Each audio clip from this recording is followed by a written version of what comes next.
Afternoon everyone. Myself Suman Pandey and CGPSC science lecture series में आप सबका स्वागत है। आज से हम शुरू करेंगे second chapter, that is refraction of light, प्रकाश का अपवर्तन। क्लियर है? तो प्रकाश का अपवर्तन, इसके पहले वाले हमने चैप्टर में पढ़ा था प्रकाश का परावर्तन, reflection of light.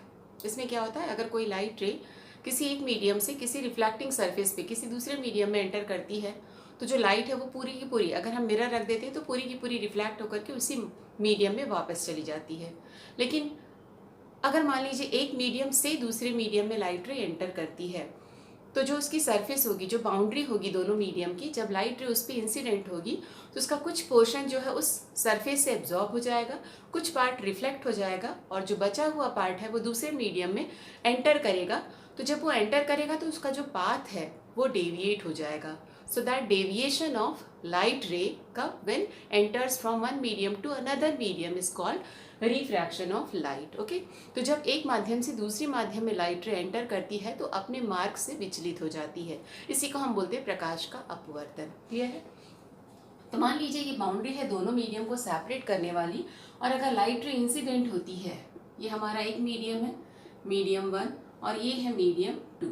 Okay, medium 2 light रे जब इंसिडेंट होती है, मान लीजिए, तो जिस पॉइंट पे इंसिडेंट होती है उसको हम बोलते हैं इंसिडेंट पॉइंट, आपतन बिंदु। तो हम क्या करते हैं, इस आपतन बिंदु से एक परपेंडिकुलर ड्रॉ करेंगे इस सरफेस पे।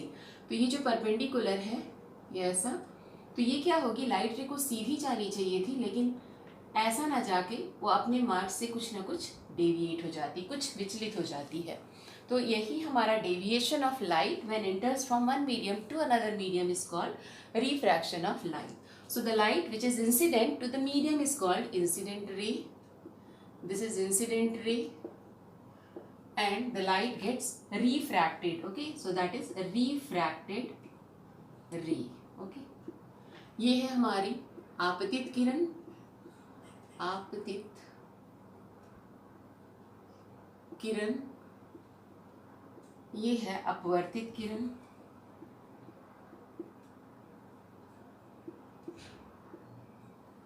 ये हमारा नॉर्मल, अभिलंब,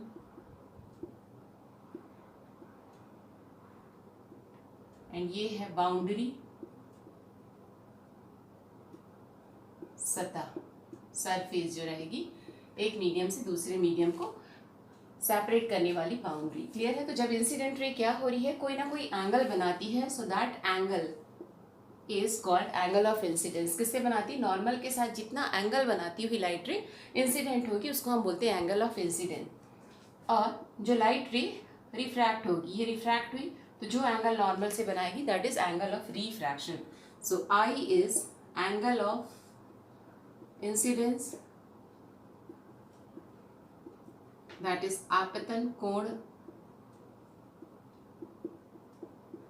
और R जो रहेगा angle, it is angle of refraction, अपवर्तन कोण, अपवर्तन कोण। क्लियर?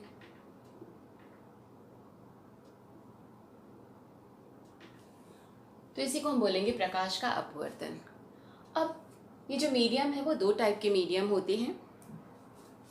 तो सबसे पहले हम मीडियम की जो बात कर रहे हैं, माध्यम, ये दो टाइप का होगा, सघन, सघन मीन्स डेंसर मीडियम,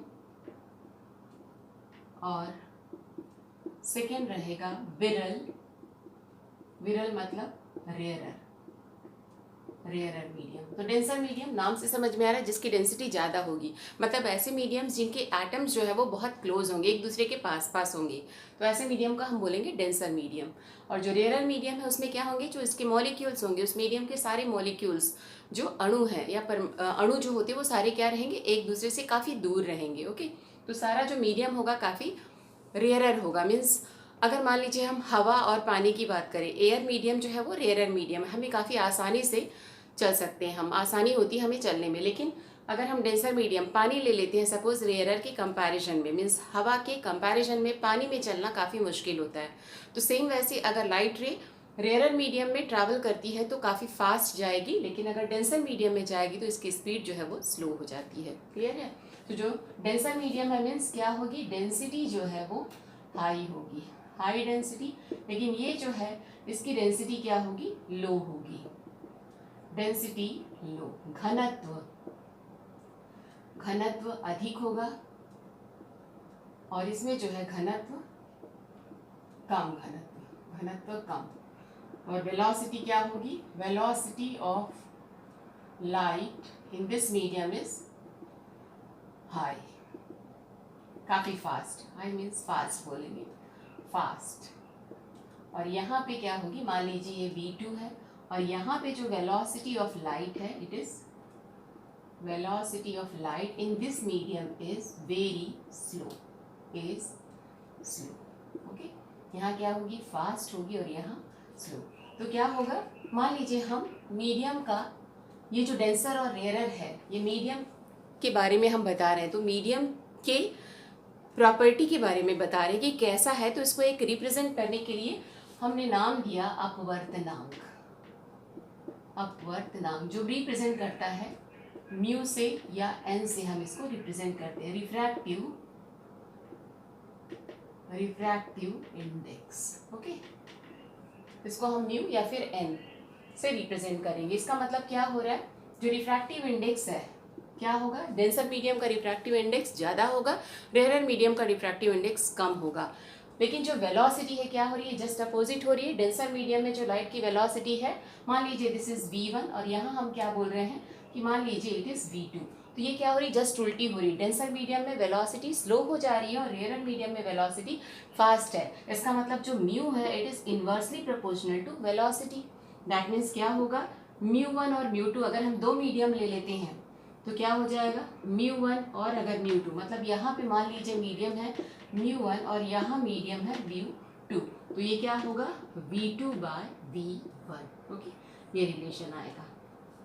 इसी को हम और कैसे रिप्रेजेंट करते हैं, सेकेंड मीडियम का refractive index with respect to first medium is 1μ2, okay. ये ऐसा मतलब मान लीजिए दे देता है, क्वेश्चन देता है कि अगर हवा में जो लाइट की वेलोसिटी है वो है 3 × 10⁸। कहाँ है ये, हवा में va वेलोसिटी है, और पानी में मान लीजिए v, वाटर में इतनी है। तो अगर हमको निकालना है इन दोनों का रिफ्रैक्टिव इंडेक्स क्या होगा, मतलब क्या, refractive index of water with respect to glass, तो क्या आ जाएगा ये, म्यू, वाटर निकाल रहे हैं a, सो दिस इज क्या आएगा, उल्टा देखो 2, तो 2 था यहाँ, तो यहाँ w है, तो पहले क्या आएगा, velocity of air by velocity of water, means velocity of light in air and velocity of light in water. So that is 2 × 10⁸, ये कट जाएगा, बचेगा 1.5। इसका मतलब क्या बोल रहे हैं, वाटर का refractive index with respect to air is 1.5, okay. आ जाएगा ये। इसको वाटर ना लेके हम ग्लास लेंगे, क्योंकि ग्लास का ही आता है 1.5, तो ग्लास हम ले लेते हैं। तो क्या आ जाएगा ये, क्लियर है। इससे समझ में आता है रिफ्रैक्टिव इंडेक्स जो है वो कैसे निकाला जाता है एक मीडियम का with respect to another medium. ये हम समझाएंगे बाद में क्या होता है relative refractive index and absolute refractive index. पर यहाँ पे हमको मीडियम के बारे में समझना था कि ये मीडियम कैसा है। तो मीडियम दो टाइप के होते हैं, पहला डेंसर और दूसरा क्या है, रेयरर। डेंसर का मतलब है कि डेंसिटी ज़्यादा होगी, दैट मीन्स सारे एटम्स जो है वो एक दूसरे के काफ़ी क्लोज रहेंगे। डेंसिटी ज़्यादा हो गई दैट मीन्स क्या होगा, एटम्स आपस में क्लोज है, तो जो लाइट रे है उसको ट्रैवल करने में थोड़ी प्रॉब्लम होगी, इसलिए जो लाइट की वेलोसिटी है वो स्लो हो जाएगी। और जहाँ पे डेंसिटी कम है वहाँ पे लाइट रे ईजिली मूव हो सकती, ट्रैवल कर सकती है, इसलिए वहाँ पे फास्ट होगी। तो हमने अगर मान लीजिए वेलोसिटी क्या लिया, velocity of light in denser medium is v1 and the refractive index of the medium is suppose that is μ1 and the velocity in rarer medium is v2 है एंड रिफ्रैक्टिव इंडेक्स मान लीजिए μ2 है। तो μ is inversely proportional to velocity, that means μ1 by μ2 is equals to v2 by v1। इसी को हम 1μ2 बोलते हैं, मतलब दूसरे मीडियम का refractive index with respect to first medium.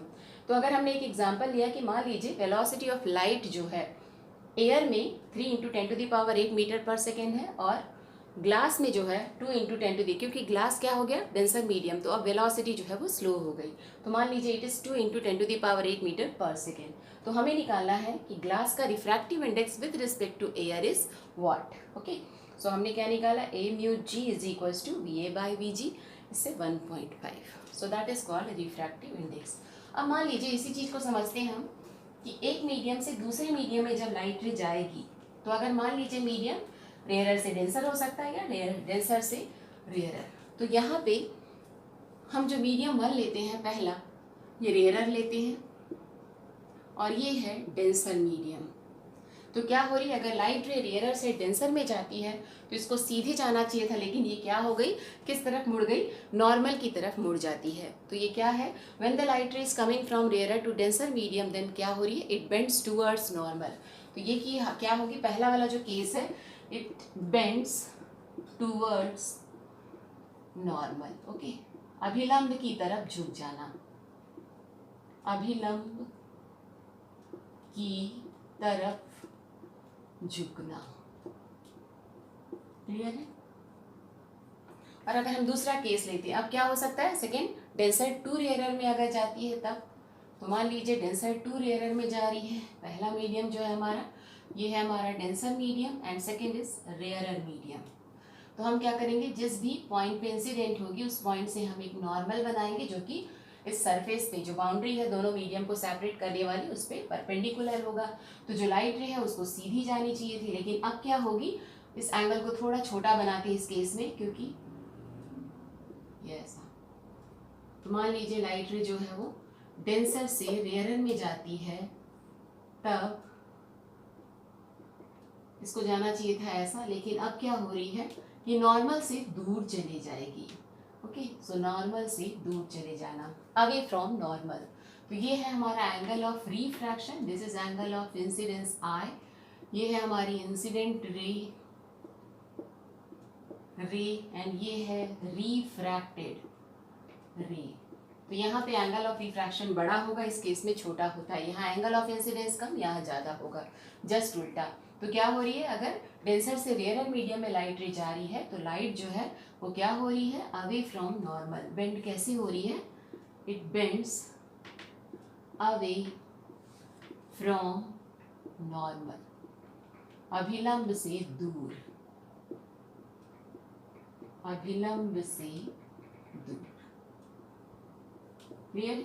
तो ये दोनों केसेस हमको समझना है कि अगर लाइट रे एक मीडियम से दूसरे मीडियम में जाती है तो मीडियम की पॉसिबिलिटीज़ क्या हैं. तो मे बी मीडियम जो है रेयरर से डेंसर में जा सकता है या फिर डेंसर से रेयरर. अब अगर मान लीजिए लाइट रे, चाहे जो भी मीडियम हो, चाहे जैसा भी कॉम्बिनेशन हो, अगर नॉर्मली इंसिडेंट होती है किसी सरफेस पे, थर्ड केस हम लेके चलेंगे कि अगर नॉर्मल इंसिडेंस होता है तब लाइट रे वैसे ही जिस डायरेक्शन से आ रही थी उसी डायरेक्शन में दूसरे मीडियम में एंटर कर जाएगी. So this is normal incidence. Okay, अभिलंबवत आपतन. ये अगर मान लीजिए लाइट रे ऐसे आ रही, चाहे जो भी मीडियम का कॉम्बिनेशन हो, तो क्या होगी, उसी जिस डायरेक्शन से आ रही थी उसी डायरेक्शन से सेकंड वाली मीडियम में एंटर कर जाएगी. ऐसा क्यों होगा, क्योंकि जो नॉर्मल है वो भी इसी डायरेक्शन में है. तो जो नॉर्मल है और ये दोनों एक दूसरे के पैरेलल है ऐसा, तो क्या होगा, angle of incidence is zero, therefore angle of refraction is also zero. क्योंकि दो लाइट रे अगर पैरेलल है मीन्स उन दोनों के बीच का जो एंगल है इट इज जीरो. इसी के ऊपर है, क्योंकि लाइट रे जो है परपेंडिकुलर के ही ऊपर जा रही है, इसलिए angle of incidence will be zero, क्योंकि नॉर्मल से ही वो एंगल बनाती है. अब अगर ये इसी के ऊपर जा रही तो I is equals to zero. अगर आई जीरो है तो angle of refraction will also be zero. Therefore क्या हो रही है, जिस डायरेक्शन से वो इंसिडेंट कर रही थी उसी डायरेक्शन से सेकेंड मीडियम में एंटर कर जाएगी. चाहे मीडियम का कॉम्बिनेशन कुछ भी हो, मीडियम 1, मीडियम 2. ओके, इससे कोई फर्क नहीं पड़ेगा. एंगल ऑफ इंसिडेंस में लाइट रे सीधी चली जाती है. तो ये 3 केसेस हैं जिनके थ्रू हम लाइट के रिफ्रैक्शन को एक्सप्लेन कर सकते हैं. ना इसके बाद इसके कुछ रूल्स आए, रिफ्रैक्शन के रूल्स हैं. सो रूल्स ऑफ रिफ्रैक्शन, जैसे हमने रिफ्लेक्शन में पढ़ा था. सो रिफ्लेक्शन का जो पहला रूल था सेम वैसा ही रहेगा. Rules of refraction. ओके, पहला रूल क्या था हमारे उसमें, कि जो आपतित किरण है और वहाँ पे जो थी परावर्तित, यहाँ हम क्या लेंगे, अपवर्तित किरण, रिफ्रैक्टेड रे. एंड जो हमने नॉर्मल किया है किस पे, इंसिडेंट पॉइंट पे जो हमने नॉर्मल ड्रॉ किया है वो तीनों के तीनों क्या रहेंगे, एक ही प्लेन में होंगे। हम देखते भी हैं कोई भी परपेंडिकुलर डायरेक्शन में नहीं है। तो क्या है पहला, आपतित किरण, अपवर्तित किरण, अपवर्तित किरण और आपतन बिंदु पर अभिलंब,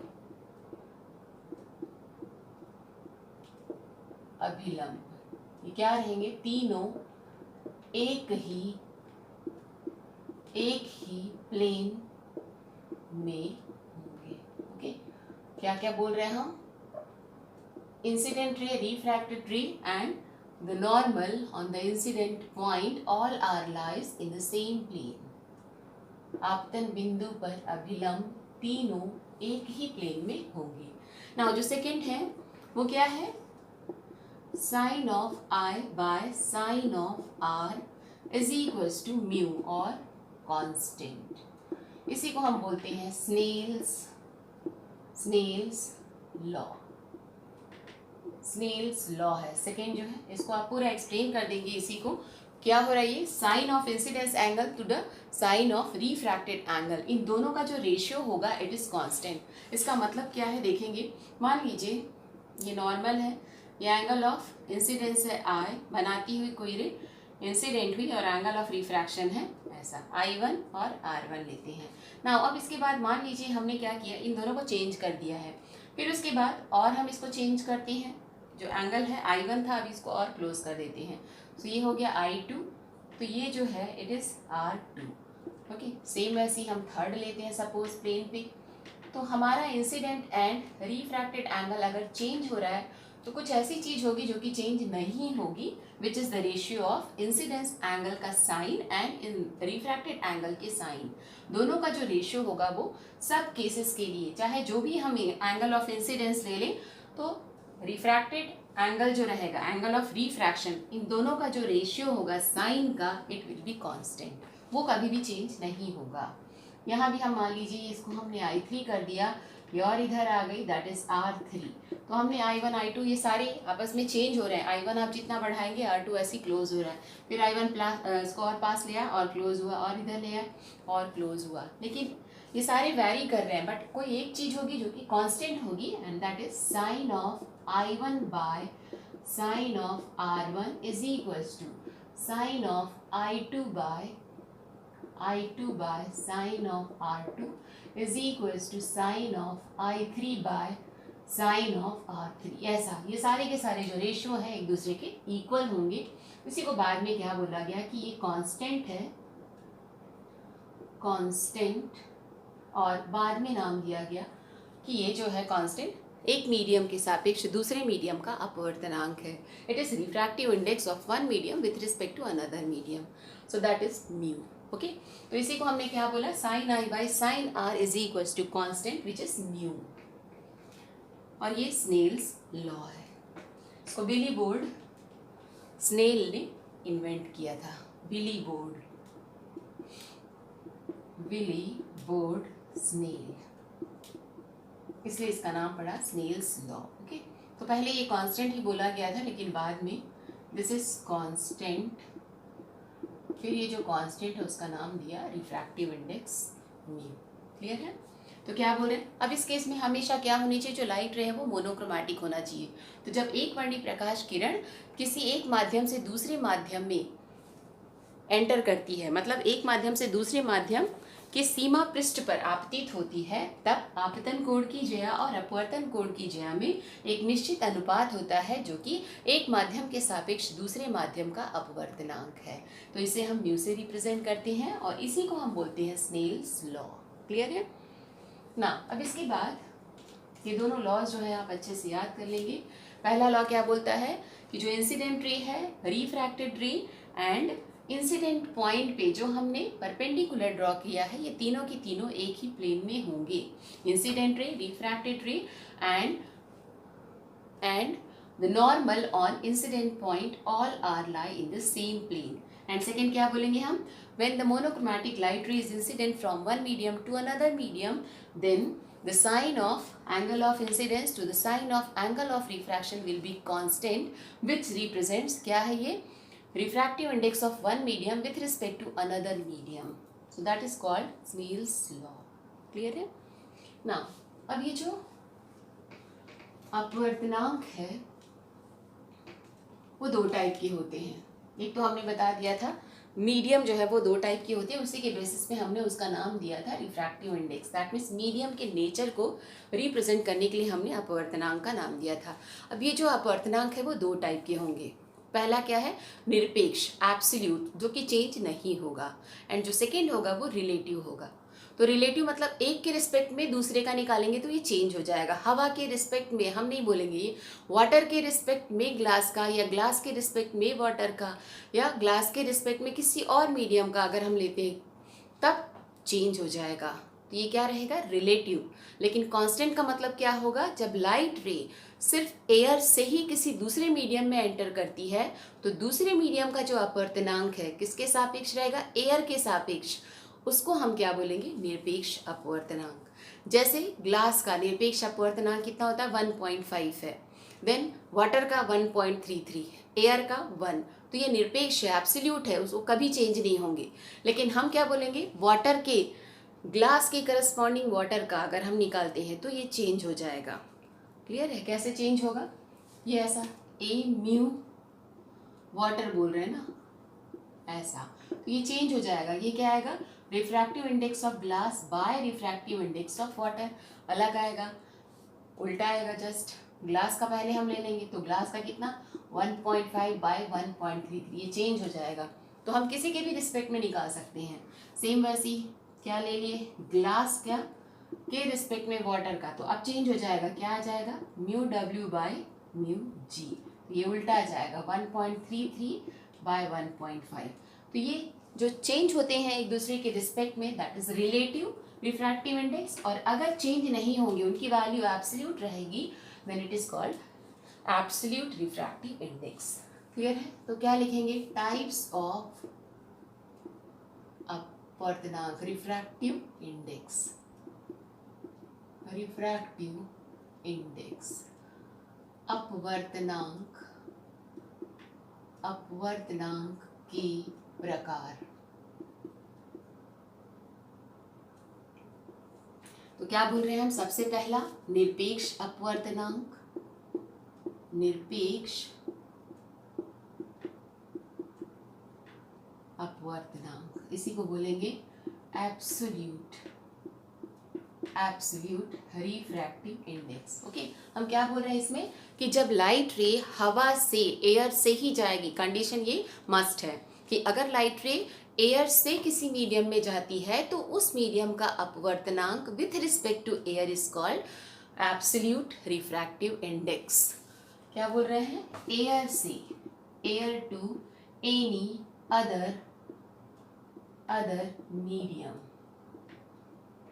क्लियर है? तो उस मीडियम का अपवर्तनांक क्या होगा? With respect to air is called निरपेक्ष अपवर्तनांक. जैसे अगर हम लेते हैं ग्लास का अपवर्तनांक, क्या बोलेंगे? म्यू जी जो है इट इज 1.5, किसी के रिस्पेक्ट में नहीं. वैसी हवा का, एयर का, ये कितना होता है? 1 होता है, 1.005 होता है. वैसी हमारा वाटर का, वाटर का क्या होगा? Mu A, mu W is 1.33. Clear है? एयर का क्या लेते हैं हम? Mu A.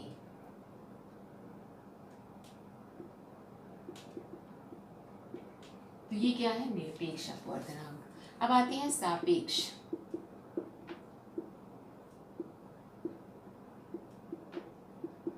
सापेक्ष मतलब रिलेटिव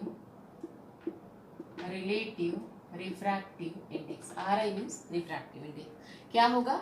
वन मीडियम, कोई भी लाइट रे कहाँ से जाएगी? One medium to another medium, another medium. So when the light ray is incident from one medium to another medium, तो दूसरे मीडियम जहाँ वो एंटर कर रहे हैं उसका refractive index with respect to one medium is called सापेक्ष अपवर्तनांक. Okay, relative refractive index. आ रहा है समझ में क्या बोल रहे हैं? जब लाइट रे किसी एक माध्यम से दूसरे माध्यम में जाती है तो दूसरे माध्यम का अपवर्तनांक विथ रिस्पेक्ट टू पहले मीडियम, अब यहाँ पे मीडियम जो है एयर नहीं है, कोई अलग मीडियम है। यहाँ पे फिक्स था कि एयर ही मीडियम रहेगा, लेकिन यहाँ हम क्या बोल रहे हैं, कोई भी मीडियम हो सकता है एयर के अलावा।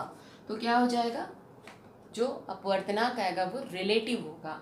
जैसे हम क्या लिखेंगे, डब्ल्यू म्यू जी, तो ये क्या है, ग्लास का refractive index with respect to water.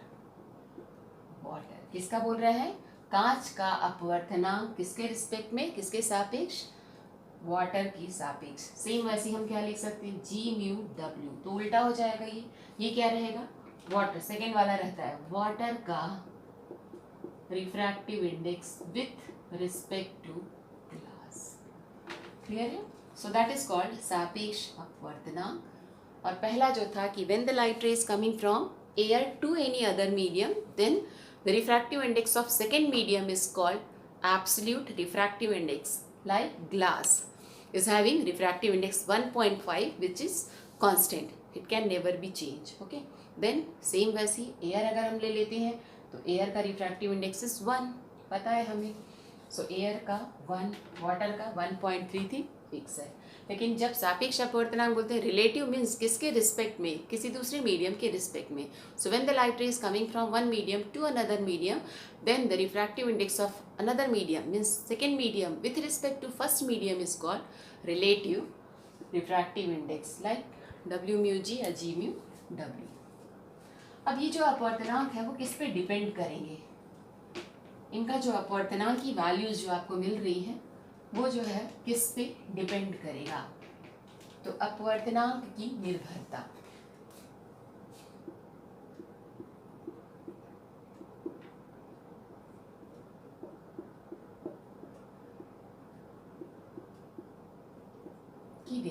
Dependency of are I refractive index. सबसे पहले जो है हम जिस मीडियम से एंटर करा रहे हैं और जहाँ एंटर करा रहे हैं, ये जो मीडियम के पेयर्स हैं उस पर डिपेंड करेगा कि उनका जो फिजिकल नेचर है, या फिर सिंपल नेचर की अगर हम बात करें कि वो किस टाइप का नेचर है। नेचर मीन्स या तो डेंसर से रेयरर हो सकता है या रेयरर से डेंसर होता है। तो ये जो पेयर्स है जहाँ से लाइट रे एंटर कर रही है और जहाँ एंटर कर रही है, इनके पेयर्स जो है उनके नेचर पे डिपेंड करेगा। ओके, तो पहला जो है इट इज़ क्या बोल रहे हैं, nature of pairs of medium, nature of pairs of medium. क्या बोल रहे हैं हम, मीडियम, माध्यमों के युग्म या जोड़े की प्रकृति पर। ओके, तो अगर मान लीजिए हम लेते हैं डेंसर मीडियम का refractive index with respect to rarer medium, दो ले सकते हैं हम। क्या लेंगे, डेंसर का रेयरर के रिस्पेक्ट में और दूसरा रेयरर का डेंसर के रिस्पेक्ट में। तो अगर हम इसमें क्या करते हैं, मान लीजिए पहला क्या बोल रहे हैं, refractive index of denser medium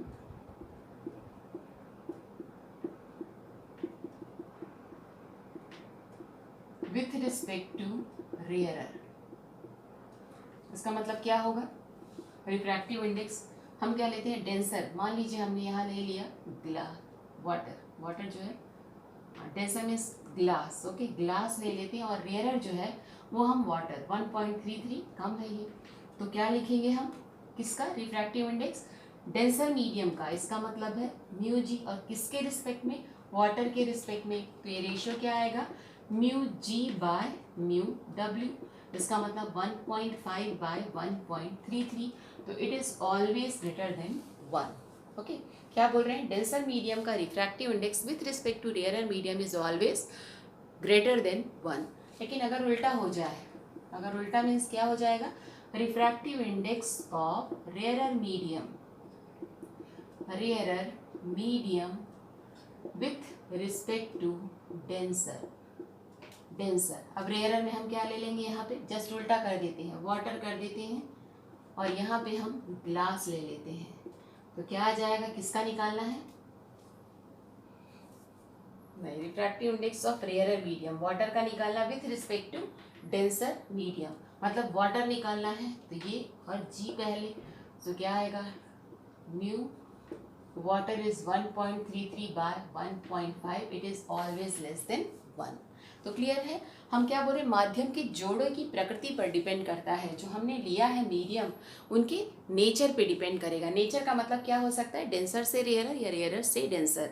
तो अगर हमको डेंसर मीडियम का रिफ्रैक्टिव इंडेक्स चाहिए with respect to rarer, so it is always greater than 1। And यहाँ पे क्या होगा, अगर रेयरर मीडियम का निकालना है हमको refractive index with respect to denser, so it is always less than 1। Clear है, तो ये बहुत इंपॉर्टेंट है आपको जानना कि जो मीडियम है उनके नेचर्स जो है कैसे होते हैं और इन पे कैसे हमारा रिफ्रैक्टिव इंडेक्स डिपेंड करता है। नाउ सेकेंड, अब आते हैं हम जो मीडियम है उसके नेचर पे। नेचर मीन्स फिजिकल नेचर जो है, फिजिकल, यहाँ सिर्फ नेचर था, अब हम फिजिकल कंडीशन पे आते हैं। फिजिकल कंडीशन का मतलब सिंपल, हम डेंसिटी चेक करेंगे कि डेंसर है या रेयरर है। तो हमने पहले ही बताया कि अगर कोई मीडियम डेंसर है उसका रिफ्रैक्टिव इंडेक्स हाई होगा और अगर कोई मीडियम रेयरर है तो उसका रिफ्रैक्टिव इंडेक्स लो होगा। ओके, तो सेकेंड जो है, it is physical condition of medium, जो भी हमारा फिजिकल कंडीशन होगी मीडियम की उस पर डिपेंड करेगा। तो सेकेंड है माध्यम की फिजिकल कंडीशन ऑफ मीडियम, माध्यम की भौतिक अवस्था, माध्यम की भौतिक अवस्था पर। ओके, हम क्या बोल रहे हैं, सेकेंड ये, इसमें क्या ले लेंगे, फर्स्ट अगर डेंसिटी हाई है तो डेंसर मीडियम का refractive index is high and second rarer medium का जो म्यू है इट इज लो। तो ये हाई होगा और ये लो होगा, बस इसी पे डिपेंड करेगा ये कि उसका फिजिकल नेचर क्या है। ना थर्ड आते हैं हम रंग पर, जो प्रकाश है उसके रंग पर, प्रकाश के रंग, कलर ऑफ लाइट। तो जो लाइट है इसके 7 कलर्स होते हैं, तो किसके लिए रिफ्रैक्टिव इंडेक्स ज़्यादा होगा और किसके लिए कम। तो जिसका वेव लेंथ कम होता है उसका रिफ्रैक्टिव इंडेक्स ज़्यादा होता है, मीन्स बैगनी रंग का वेव लेंथ जो होता है वो क्या होता है, सबसे कम होता है, इसलिए उसका जो रिफ्रैक्टिव इंडेक्स है वो अधिक होगा। और लाल रंग जिसका वेव लेंथ ज़्यादा है उसका रिफ्रैक्टिव इंडेक्स कम। तो क्या बोल रहे हैं, वॉयलेट कलर के लिए refractive index of violet is maximum, max, और refractive index of red is minimum. Clear है, जो लाल रंग है उसका क्या होता है, wavelength lambda of red is high, maximum में सबसे ज़्यादा होता है, मैक्स, तो उसका रिफ्रैक्टिव इंडेक्स उल्टा कम होगा। और जो वॉयलेट कलर है उसका वेव लेंथ क्या होता है, lambda of violet is minimum, it is minimum.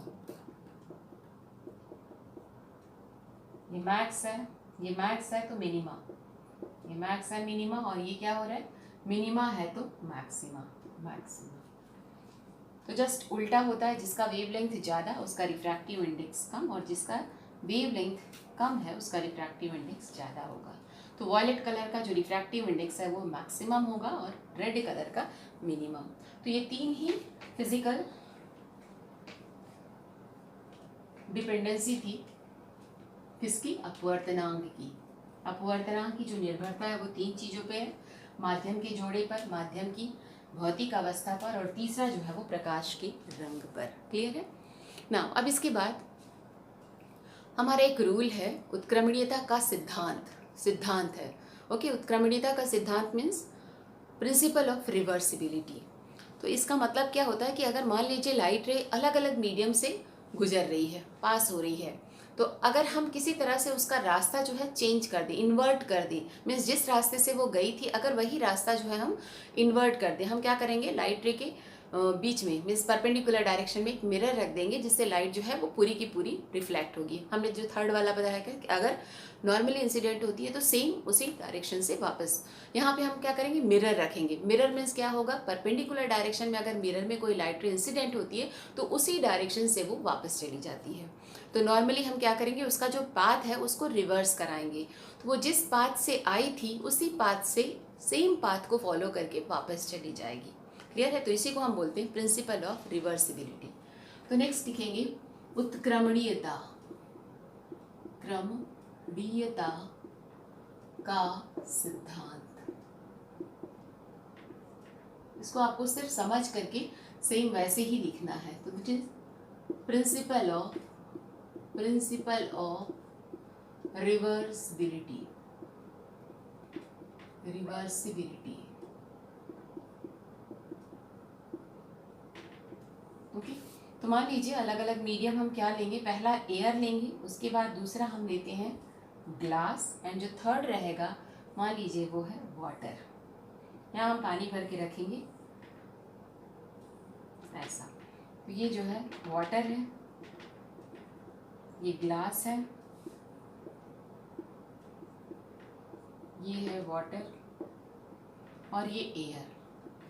Clear है? तो सबसे पहले क्या होगी, लाइट रे अगर एयर से ग्लास में जाती है तो मान लीजिए लाइट रे इंसिडेंट हुई एयर से ग्लास में, हम क्या करेंगे, परपेंडिकुलर ड्रॉ करेंगे। तो क्या होगा, ये मीडियम कैसा है, रेयरर से डेंसर है। ओके, तो अगर रेयरर से डेंसर में जाती है तो कहाँ जाएगी, टुवर्ड्स नॉर्मल। तो ये सीधी ऐसे जानी चाहिए थी लेकिन सीधी ना जाके क्या हो गई, नॉर्मल की तरफ मुड़ गई है। तो अब नॉर्मल की तरफ मुड़ने के बाद ये कहाँ जाएगी, ऐसा पाथ फॉलो करेगी और सेकेंड मीडियम में एंटर करेगी, ये ऐसा। तो अब देखिए ये है हमारा angle of refraction, this is R1, this is I1 ले लेंगे ऐसा। अब डेंसर से रेयरर में जाएगी तब क्या हो जाएगा, हम सेकेंड रूल जो बताए थे, अगर कोई लाइट रे डेंसर से रेयरर में जाती तो अवे फ्रॉम नॉर्मल। तो अब हम क्या करेंगे, इसी पॉइंट पे एक नॉर्मल ड्रॉ करेंगे और लाइट को ऐसी जानी चाहिए थी लेकिन ऐसी ना जाके अब इसका पाथ ऐसा हो जाएगा। क्लियर है? तो मान लीजिए अब क्या हुआ, ये ऐसा जा रही है। अब हमने क्या किया, इसी के रास्ते में एक मिरर रख दिया ऐसा परपेंडिकुलर, जो भी लाइट रे है उसके परपेंडिकुलर डायरेक्शन में अगर हमने इसके रास्ते में मिरर रख दिया तो क्या होगा, ये जिस पाथ से आई थी उसी पाथ को फॉलो करती हुई वापस चली जाएगी। देखेंगे कैसे होगा। हमने क्या किया था, सबसे पहला ये रेयरर से डेंसर में आई थी तो टुवर्ड्स नॉर्मल, फिर सेकेंड टाइम ये ग्लास से वाटर में गई, दैट मीन्स डेंसर से रेयरर में जब जाती है, सो दिस इज डेंसर और this is rarer, it is rarer. Okay, तो जब डेंसर से रेयरर में जाएगी तो अवे फ्रॉम नॉर्मल हो गई, ये पाथ को ऐसे फॉलो की A B C और ये D। तो देखेंगे अब क्या होगा, जैसे ही हमने मिरर रखा अब ये इस डायरेक्शन में वापस गई, तो जब ये जाएगी तो कहाँ से कहाँ जाएगी, रेयरर से डेंसर में। तो जब ये रेयरर से डेंसर में जाएगी तो देखिए ये है ऐसे जानी चाहिए थी लेकिन क्या हो गई, नॉर्मल की तरफ मुड़ गई, तो क्या होगी, बेंड्स टूवर्ड्स नॉर्मल। अब ये ऐसा पाथ को फॉलो करी, अब फिर से डेंसर से जब रेयरर में जाती है तो कहाँ जाएगी, डेंसर से रेयरर में, तो ये होगी ऐसा, ऐसा पाथ होना चाहिए था उसका अगर डेविएट नहीं होती तो, लेकिन ये क्या हो गई, बेंड हो गई किधर, अवे फ्रॉम नॉर्मल। तो ये नॉर्मल से दूर चले गई तो इधर आ गई, तो सेम पाथ को फॉलो कर रही है, जिस पाथ से वो आई थी सेम उसी पाथ को फॉलो करती हुई वापस चली जाएगी। इसी को हम बोलते हैं प्रिंसिपल ऑफ रिवर्सिबिलिटी। तो आपको पूरा समझाना है। पहला आपका स्टेप कैसे समझाएंगे कि when the light ray is coming from air to glass, then that means it कहाँ से आ रही है, रेयरर से डेंसर में आ रही है, then it bends towards normal. And then second time जब वो ग्लास से वाटर में जाती है, दैट मीन्स डेंसर से रेयरर में जाती है, तो क्या हो जाएगी, अवे फ्रॉम नॉर्मल हुई। अब इसके रास्ते में अगर हमने कोई मिरर रख दिया है तो लाइट रे हम क्या बोल रहे हैं, जिन जिन माध्यमों से आई थी उन्हीं माध्यमों से उसी पाथ को फॉलो करती हुई वापस चली जाएगी। तो जब ये वापस जाएगी तो फिर से आपको एक्सप्लेन करना है कि कैसे जाएगी। तो जब ये लाइट रे ऐसी आई तो D सी जो है वो क्या हुआ, ऐसा इंसिडेंट हुआ, तो अब क्या होगा, कहाँ से कहाँ, रेयरर से डेंसर में जा रही है, तब टूवर्ड्स नॉर्मल, तो ये देखिए नॉर्मल की तरफ मुड़ गई। देन उसके बाद ये पाथ फॉलो करती हुई जब डेंसर से रेयरर में गई, then bends away from normal, तो आपको देख लेना है कैसे, क्योंकि ये आपकी सीधी डायरेक्शन होती लेकिन ये नॉर्मल से दूर चली गई, और इधर देखिए ये सीधी जाती लेकिन नॉर्मल की तरफ चली गई है।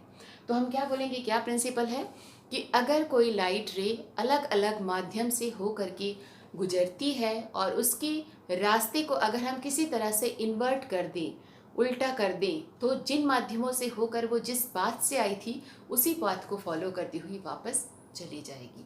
So that is called principle of reversibility. Clear है? तो हम नेक्स्ट टाइम बताएंगे डिफरेंट मीडियम्स में जो लाइट रे ट्रैवल करती है उसका कैसे चेंज होगा रिफ्रैक्टिव इंडेक्स, एक मीडियम के रिस्पेक्ट में दूसरे मीडियम का ये पूरा रिलेशन है। तो ये नेक्स्ट टाइम कराएंगे। Okay, thank you.